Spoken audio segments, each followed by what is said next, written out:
ఆయనే భయపెట్టేంత గ్రాఫిక్స్ వారణాసిలో ఉండబోతున్నాయా?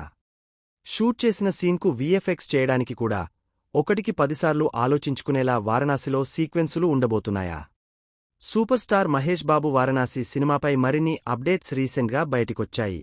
అవేంటో చూద్దాం. అదేంటోగాని గత సినిమాలకు భిన్నంగా వారణాసి ప్రమోషన్స్ చేసుకుంటున్నారు రాజమౌళి.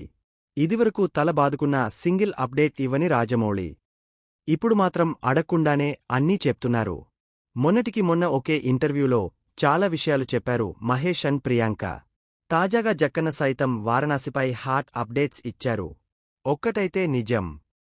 గత సినిమాలతో పోలిస్తే వారణాసి షూటింగ్ రాకెట్ స్పీడ్లో పూర్తి చేస్తున్నారు దర్శకధీరుడు. ఇప్పటికే 50% షూట్ పూర్తయింది. అందులో మేజర్ సీక్వెన్సులు అన్నీ పూర్తి చేశారు జక్కన్న. అంతేకాదు తన కెరీర్లోనే మోస్ట్ డిఫికల్ట్ సీన్ అయిన రామాయణ సీక్వెన్స్ కూడా పూర్తి చేసినట్లు తెలిపారు రాజమౌళి. వీఎఫ్ఎక్స్ కోసం చాలా కష్టపడుతున్నామని తెలిపారు. జూన్ 2026లోపు వారణాసి షూటింగ్ పూర్తయిపోతుందని క్లారిటీ ఇచ్చారు జక్కన్న. జూలై నుంచి పూర్తిగా పోస్ట్ ప్రొడక్షన్ మీదే ఫోకస్ చేయబోతున్నారు. 2027 ఏప్రిల్ 7న విడుదల అని డేట్ ఇచ్చారు టీం. దానికి తగ్గట్లుగానే షూట్ ప్లాన్ చేస్తున్నారు దర్శకధీరుడు. మొత్తానికి మర్యాద రామన్న తర్వాత రాజమౌళి అంత వేగంగా పూర్తి చేసిన సినిమా వారణాసే అవుతుందేమో.